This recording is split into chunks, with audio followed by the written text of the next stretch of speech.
नमस्ते दर्शकबिन, पवित्र गार्डन्समा फेरि स्वागत छ हजुरलाई। आज मैले अर्कै नयाँ टपिक नयाँ कन्टेन्ट लिएर आएको छु है त साथीहरू। त्यो कन्टेन्ट के होला भन्नुहुन्छ? लालुपाते। लालुपाते पोइन्सेटिया फ्लावर हो। लालुपाते भन्ने बित्तिकै फेरि नभाग्नुहोस् नि, त्यो त थाहा छ भनेर चाहिँ नभाग्नुहोस् है त।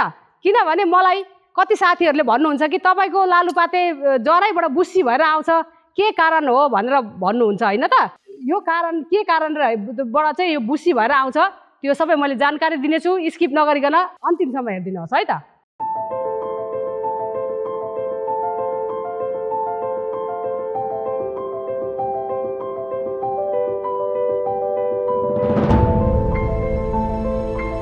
हेर्नुहोस् साथीहरू, हिजो बेलुका मैले कटिङ गरेर यति सारिसकेको छु। मैले यो मेरो ठुल्ठुलै बिरुवा अब कटिङ हुने कारणले मैले 6 इन्चीको उयो दिइसकेको छु। अनि अस्ति सारेको चाहिँ यसरी सरेर सक्सेसफुल भइसकेको छ है त, सरेको यो। अनि अब यिनीहरू पनि यो मैले हिजो बेलुका सारेको। अनि यसरी ओइल्यो भने नि हजुरले पिर नमान्नुहोस्, यस्तो ओइलिन्छ, यसको नेचर हो। अब अलिक दिनमा अब सरेपछि आफै यो पौलाएर आउँछ, राम्रो हुनेछ है त। यस्तो गरेर मैले काट्दैछु। अनि साथीहरूलाई म एउटा कुरा भन्नु चाहन्छु कि यस्तै गरेर फुलिसकेको फुल त सबै यो अब रङ गएर अब ग्रिन भएर चाहिँ परिवर्तन भएको छ होला, डिस्कलर भएर होइन त। कोही साथीहरूले चाहिँ अस्ति नै अब लालुपाते यो गर्मी लाग्ने बित्तिकै लालुपाते कटिङ सार्ने बेला भयो भनेर चाहिँ उहाँहरूले फुल्दै गरेको फुल्नै नै यस्तो गरेर कटिङ गरेर सार्नु भएछ। उहाँहरूको फुल चाहिँ सक्सेस भएन रहेछ, किनभने कलिलै थियो नि त, त्यही भएर सक्सेस भएन कि साथीहरू। अनि अब चाहिँ रोप्नुहोस्, किनभने टोटली हाम्रो यो फुलेको फुललाई अब परिवर्तन भएर कलर ग्रिन आइसकेपछि हजुरले रोप्नु सक्नुहुन्छ है त साथीहरू। मैले कस्तो कटिङ काट्दैछु हेर्नुहोस् है त साथीहरू। फेरि दिदीले त मुन्टा काट्नु भयो, यो त कलिलो भएन र भन्नुभएको छ। यो सोच्नुहोस् कि हजुरले यो कलर चाहिँ सबै यो चेन्ज भएर चाहिँ यो हरियो भएपछि चाहिँ यो छिपिएको हो, टोटली छिपिएको हो। हजुरले अब यस्तो मैले भनेको जस्तो दुरुस्तै छैन भने पनि हजुरले यस्तो छिपेको डन्ठा पनि सार्न सक्नुहुन्छ।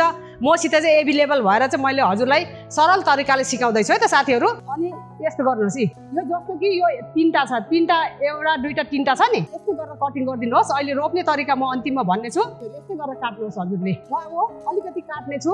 यो आँखला छ नि, यो आँखलाको मुनिपट्टि पारेर हजुरले काट्नुहोस् यसरी नै। फेरि दिदी मेरो त हजुरले भनेको जस्तो छैन भन्यो भने नि केही बात छैन है त साथीहरू। यी जस्तो कि अब यो यस्तो भयो भने हुन्छ है त, यस्तो भयो भने हुन्छ। अब नभएपछि के लाग्छ होइन त। अब धेर हुने साथीको चाहिँ मैले भनेको छु, अब प्रशस्तै हुनेहरूको त यस्तो तरिकाले काट्नुहोस्, यसरी 2टा 3टा। यी नहुनेले नभएकोले मैले पनि त यस्तै काट्दैछु है, यस्तै गरेर सिङ्गल पनि त मैले पनि त काट्नुपर्छ। अब यहाँबाट फेरि पौलाउँछ, यो पौलाको भागबाट फेरि यो छिपेको डाँठ त छँदैछ होइन। यो छिपेको डाँठ माथि पौलाउँछ। अनि यो छिपेको डाँठमा फेरि हजुरले फेरि कटिङ गरेर साउन महिनासम्म हजुरले रोप्नु सक्नुहुन्छ। अहिलेदेखि साउन महिना तक रोप्नु सक्नुहुन्छ यो लालुपातेको कटिङ है त साथीहरू। हेर्नुहोस् साथीहरू, हजुरले रोप्नुभन्दा अगाडि चाहिँ यस्तो गरेर यो पात चाहिँ माटोमा छुनु भएन है त। माटोमा छुयो भने एकदम पीडा हुन्छ भनौँ न, यो प्लान्टलाई पीडा हुन्छ, त्यही भएर फस्टाएर आउँदैन, सर्दैन पनि।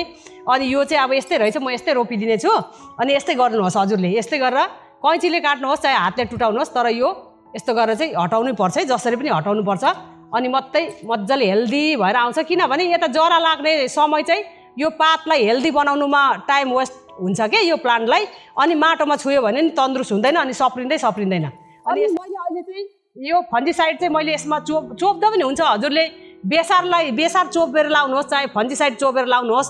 तर म चाहिँ फन्जिसाइड चोपेर भन्दाखेरि चाहिँ यसमा चाहिँ अहिले चाहिँ मैले अर्कै तरिकाले गर्नेछु कि पानीमै मैले फन्जिसाइड घोलेर राख्नेछु है त। जस्तो कि कति हाल्ने भन्ने कुरा पनि आउँछ है त।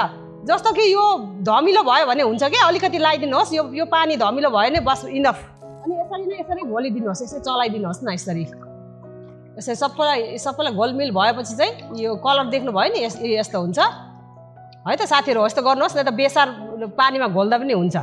अनि अब माटो चाहिँ कसरी चाहिँ के लाउनु भयो दिदीले भनेर पक्कै पनि सोच्नुहुन्छ हजुरले।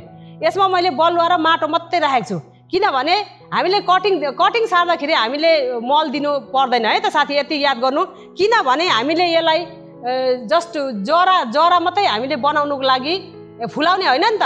यो प्लान्टलाई हामीले जान दिनुपर्छ। जस्तो कि भनौँ न, एउटा कटिङलाई एउटा हामीले फुलको सेपमा यसलाई सास हाल्ने मात्रै काम गर्नुपर्छ, बलुवा र माटो पानी हालेर मात्रै। अनि जरा लागेपछि बल्ल हामीले फुल फुल्नुको लागि त हामीले त यिनीहरूलाई खाना दिनु पर्यो, त्यतिखेर निकालेर चाहिँ अर्कै भाडामा हामीले रिपोर्टिङ गर्नुपर्छ है त। अनि अहिले चाहिँ सुरुको यो सुरुवातको कुरा है त मेरो चाहिँ। अनि यसरी नै सरल पानी हालिदिनुहोस्। अरू एकदम ध्यान दिने कुरा साथीहरू, हजुरले यो सानो सानो पोली ब्याग हजुरले किनेर लियो भने नि कसैको त तल होलै हुँदैन के, पालै हुँदैन, त्यो पाल चाहिँ छैन भने नि एकदम चेक गर्नु होला। यसमा पनि मेरो थिएन, मैले आज दिनभरि कैँचीले काट्दा काट्दा गरेर मैले पाल बनाएको है त साथीहरू। त्यस्तो हुन्छ, नै त भने हाम्रो प्लान्ट मर्छ। अनि मेरो यो साइज चाहिँ यो 6 इन्चीको यो पोली ब्यागमा मैले कटिङ लाएको हो। हजुरहरूले एकमुष्ट अलिकति ठुल्ठुलो पोटमा भयो, फेन्देले परेको सेलो पोटमा पनि हजुरले एकमुष्ट नै पारेको ग्रुपिङमा पनि हजुरले कटिङ लाउनु सक्नुहुन्छ। अनि अब मैले चाहिँ यस्तै यस्तै गरिदिनेछु। आज हेर्नुहोस् न साथीहरू, दिनभरि घाम लागेको थियो, अनि अहिले पानी पर्नु थालेको छ, छिटाउँदैछ। यसरी नै स्वयं अब मैले अघि नै फन्ची साइडको पानी त हालिसकेको छु। अनि यसरी चाहिँ यो एउटा दुईटा नट चाहिँ यो माटो मुनि हुनुपर्छ है त। माटो मुनि भएन भने चाहिँ फेरि अब एउटा नटले एउटा जस्तो कि त्यो हाँगा निस्किनेले चाहिँ काम गरेन भने अर्को हाँगा निस्किने नटले चाहिँ काम गर्छ के। अनि अब यसमा चाहिँ अब यो नट तिनटाको एकमुष्ट तिनटा नट छ नि त, त्यही भएर चाहिँ यसरी चाहिँ एकमुष्ट यसरी चाहिँ हजुरले झ्याप्पै यो तिनटा नै यसरी गाडिने गरी हजुरले यसरी रोपिदिनुहोस्। अरू यसरी सिङ्गल छ भने यसरी चाहिँ यसरी छ भने पनि हजुरले यस्तै गरेर गाडिदिनुहोस्।